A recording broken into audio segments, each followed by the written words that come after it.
Mike Westfall with McDonald Garden Center.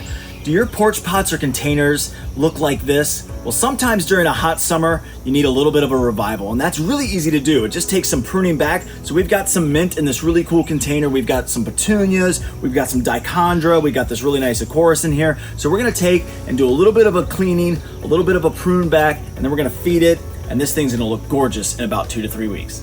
First, we're gonna start with the mint. Mint is very aggressive, so we can prune this pretty hard. I'm gonna prune it almost all the way down to the ground. We're gonna prune the entire mint plant back to the base, and that way it can reflush and come back from the base and be nice and full again. Next is the petunia. Of course, petunias, they're blooming right now. You can see it's got, a bloom that's open, it's got a bud coming, but it's also got all of these seeds that are back here. So this is a great example of that. You can see seed, seed, seed, seed, and then one bud and one bloom. So by taking this and just trimming it back, that'll eliminate the seed production and continue to encourage growth behind it and more blooms to come, especially after we feed it.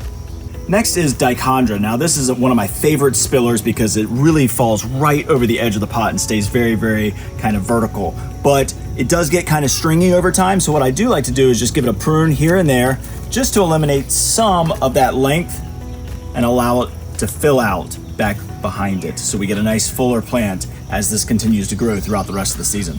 And then finally is our centerpiece plant here. Now this Aorus, you can see really looks very, very good. I love this lime green chartreuse color, but there's a little bit of brown stems on the inside. So we're just gonna go through and just selectively prune some of those out just to give it an overall clean effect.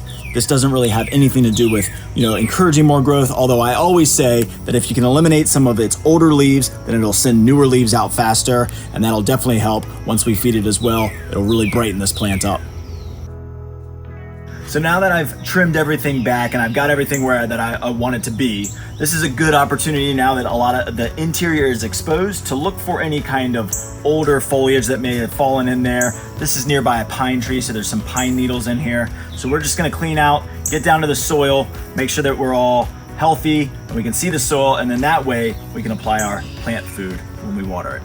So now that I've got it all cleaned up and I've got the soil exposed, we've got some of the debris out of there, we've cut back our plants, we need to feed it to give it a little bit of a boost so that it can regrow and revive itself. And what I'm gonna use is Blooming and Rooting made by Fertilome. It's water soluble. It's 2 tablespoons per gallon. And this comes with a little nice tablespoon scoop. So we're just gonna put this in here, 2 of them. And then I just mix that up a little bit. And this is a gallon watering can. So we'll just give it a little bit of a shake, a little stir, and then we can go ahead and water our plant. Water it all the way around nice and evenly. And we'll check back in about 2 to 3 weeks. This planter is gonna be completely gorgeous and regrowing and last you all the way till the end of the season.